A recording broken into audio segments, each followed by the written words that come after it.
Part 36.12, Surah Ya-Sin, the heart of the Quran, Assalamu alaikum. Welcome back to Sufi Essence with Hammad Syed. We now proceed with heightened clarity, focused contemplation, and profound spiritual appreciation into the magnificent, detailed, and deeply evocative descriptions of the eternal rewards prepared exclusively for the faithful. As the majestic Surah Ya-Sin continues its definitive, glorious exposition of the hereafter, having established the absolute certainty of the resurrection, the instantaneous rush of souls toward their ultimate destination, and the unassailable principle of divine justice that no soul shall be wronged a little, the discourse now transitions with sublime elegance and comforting detail to immerse the discerning listener in the palpable, tangible, and spiritual reality of Paradise Jannah. This segment, encompassing the richly descriptive verses 56 through 60, does not merely offer a fixed list of static rewards.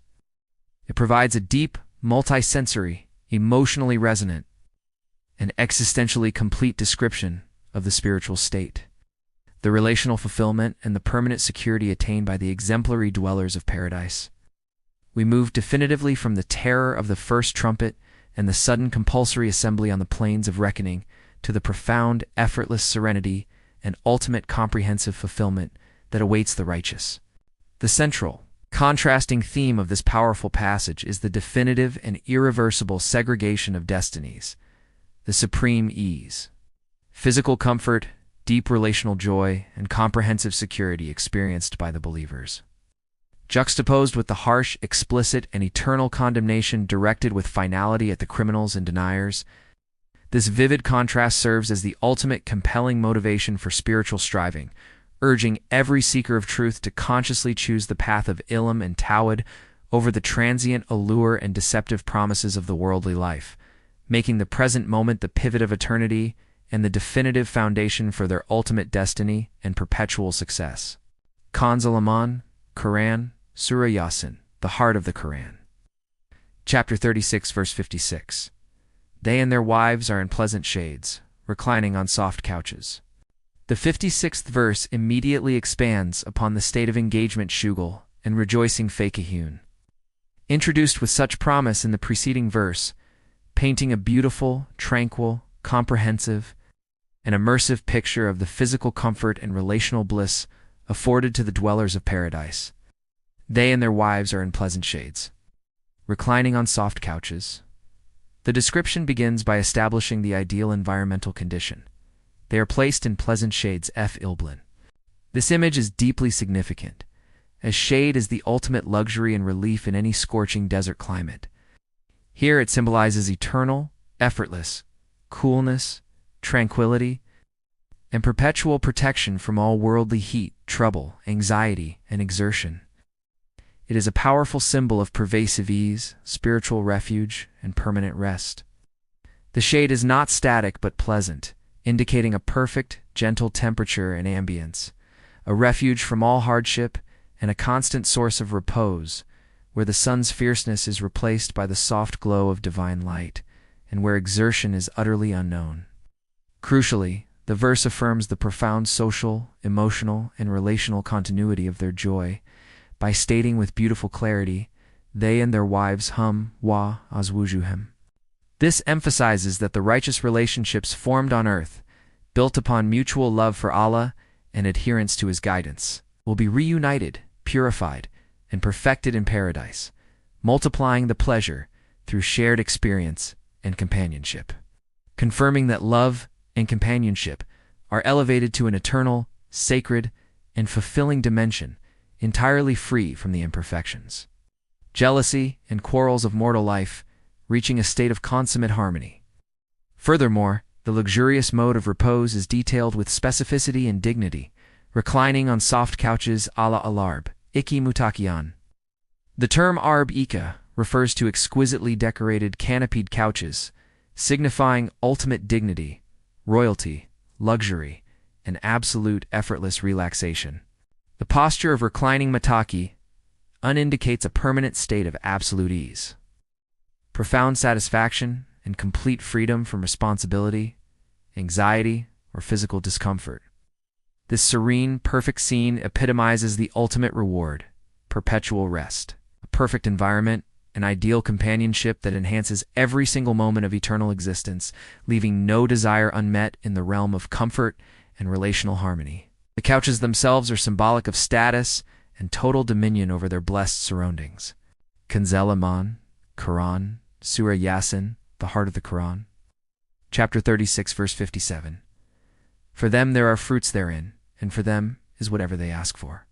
The 57th verse moves seamlessly from the environmental and relational comfort to the richness of the provision and the comprehensive, limitless fulfillment of all desires.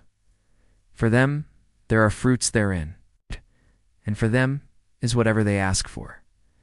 The provision is initiated with the mention of fruits therein, Ph.D, symbolizing the purest, most delightful, and easily accessible form of sustenance and pleasure, provided in infinite variety, boundless quantity, and perfect accessibility, without season or effort.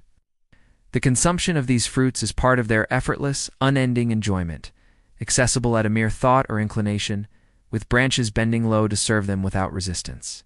These fruits represent the physical perfection and abundance of their provision, a taste unlike anything known in the mortal realm. However, the profound, breathtaking, and transformative promise lies in the second clause, which truly defines the boundlessness of paradise, and for them is whatever they ask for. Wa, laham, ma, yada, un. This affirmation elevates the reward far beyond a fixed predetermined list of provisions. It declares a state of total, comprehensive, and instantaneous fulfillment of desire, where the will of the dweller is instantly and perfectly matched by the creative, sustaining provision of Allah. This is not merely the satisfaction of existing wants, but the miraculous, immediate creation of whatever new delight they ask for, yada'an.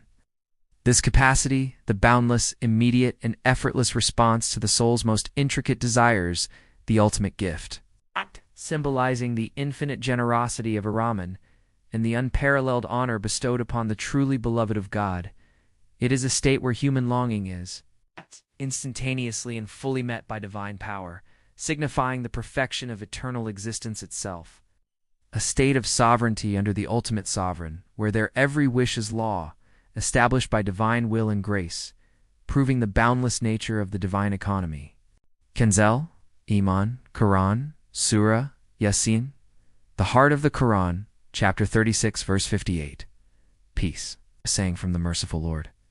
The 58th verse delivers what is arguably the most sublime, unique, and magnificent reward in the entire sequencer reward that is relational, communicative, and purely spiritual, transcending every form of physical bliss. Peace, a saying from the Merciful Lord. The single word peace, Solman, is a profound, divine utterance that serves simultaneously as a direct greeting, a final decree, and a perpetual existential state of being. It is the ultimate blessing, signifying absolute, eternal security. Amen. Freedom from all fear, suffering, imperfection, and hardship. It confirms the perfect harmony and spiritual safety of their existence, secured by the Creator Himself. This greeting is not passive. It is an active conferral of all good, a promise that no harm, anxiety, or sorrow shall ever touch them. Crucially, this peace is described as originating from a direct, majestic source, a saying from the Merciful Lord Colin Min, Robin Ra, M. This detail is utterly astonishing and speaks to the core of Walaya sainthood, nearness. The reward is not merely the beautiful result peace, but the direct, personal, and communicative act of the Creator.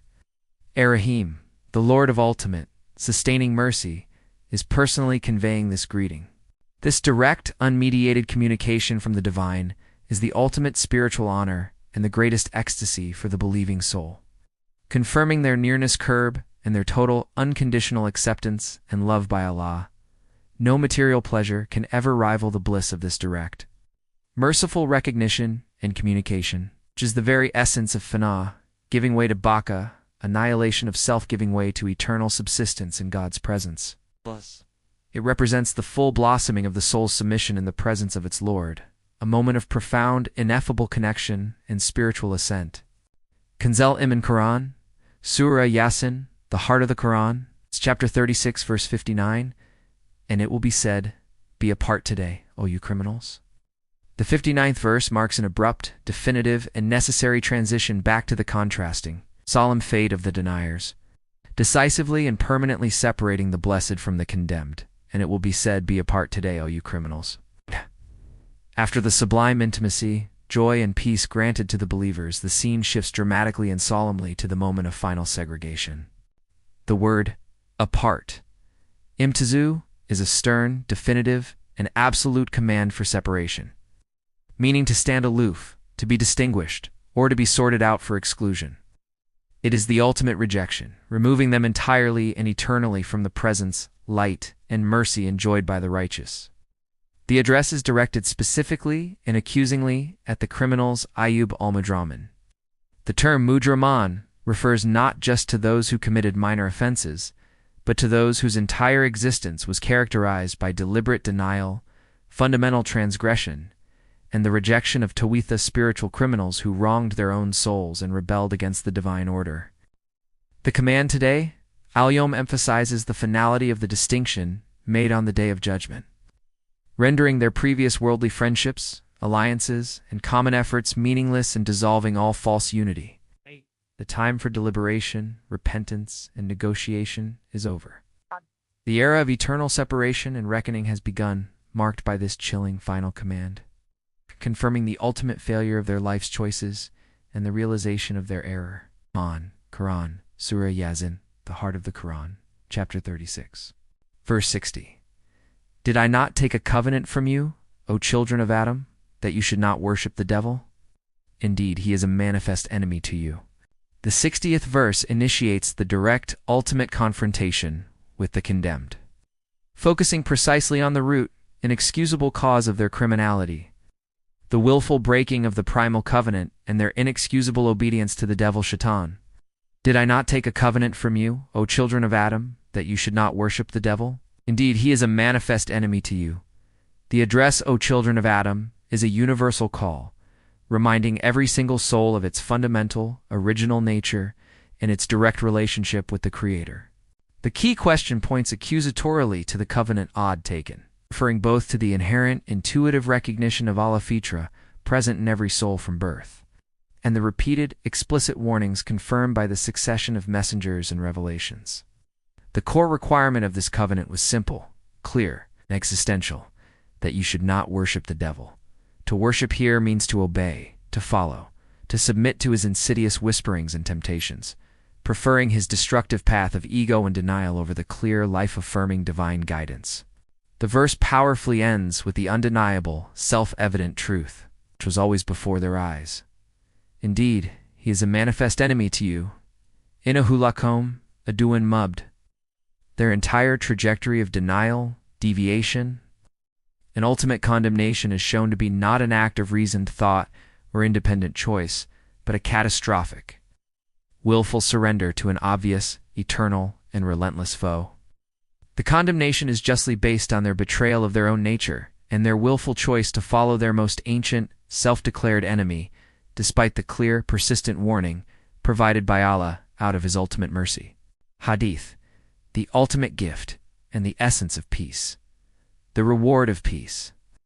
A saying from the Merciful Lord, verse 58, highlights that the ultimate joy in paradise is not physical or material, but spiritual and relational, the direct favor and communication of Allah. This reward is reserved for those who prioritize faith and righteousness in this world, actively upholding the covenant against the manifest enemy and striving for true proximity to the divine through sincere devotion. The Prophet, peace be upon him, taught, "The dwellers of paradise will be greeted by their Lord with sound peace." Then he recited the verse, "Peace," a saying from the Merciful Lord. While they are in their enjoyment in paradise, suddenly a light will shine upon them. They will raise their heads, and behold, it is the Lord who has looked upon them. Then there will be nothing more beloved to them than looking at their Lord, the mighty and majestic. Ibn Majah, hadith number 4332, graded Hazen. This beautiful, soul-stirring hadith, recorded in Sunan Ibn Majah, offers a breathtaking commentary on the meaning and magnitude of the verse. It confirms that the greeting of peace is not an automatic, generic pronouncement, but a direct, visual, and personal encounter initiated by the Creator himself. The shining of a sudden, overwhelming light upon them, compelling them to raise their heads, signifies the sudden, ecstatic, and uncontainable revelation of the divine presence, the true source of all bliss, light, and perfection. This encounter, where it is the Lord who has looked upon them, and where they find that there will be nothing more beloved to them than looking at their Lord, is the highest possible station of favor, Ridwan, and the crowning achievement of the dwellers of paradise. It confirms that the eternal reward is centered not on the pleasures of couches or fruits, but on the ecstatic, direct, and unmediated realization of their Lord Ar-Rahim. This spiritual culmination is the ultimate consequence of choosing to honor the covenant and shun the manifest enemy, the devil, prioritizing the Creator's love above all else. Let us now supplicate, drawing from the profound lessons of these verses, asking Allah to grant us a deeper understanding and to guide our every step. O Allah, the one who instantaneously blows the trumpet and commands all existence, grant us the profound wisdom to appreciate the comfort of pleasant shades and the bliss of soft couches in your paradise. Elevate our striving so that we may be amongst those to whom you personally convey the greeting of peace, saying from the Merciful Lord, save us from the final, heartbreaking command to be apart today, and fortify us against the temptation to ever worship the devil, our manifest enemy. Keep us firm on your primal covenant, seeking your mercy and your direct vision until the final hour. May Allah illuminate your heart and mind with the light of this divine ilm. May He make your channel a beacon of guidance for all who seek spiritual clarity and truth. May your efforts be a source of immense reward, and may you be granted the highest stations of paradise. May the peace and blessings of Allah always be upon you and your loved ones. May He grant you unwavering steadfastness on the path of truth, and may your work be a testament to His magnificent names, Ar-Rahman and Ar-Rahim. Amin.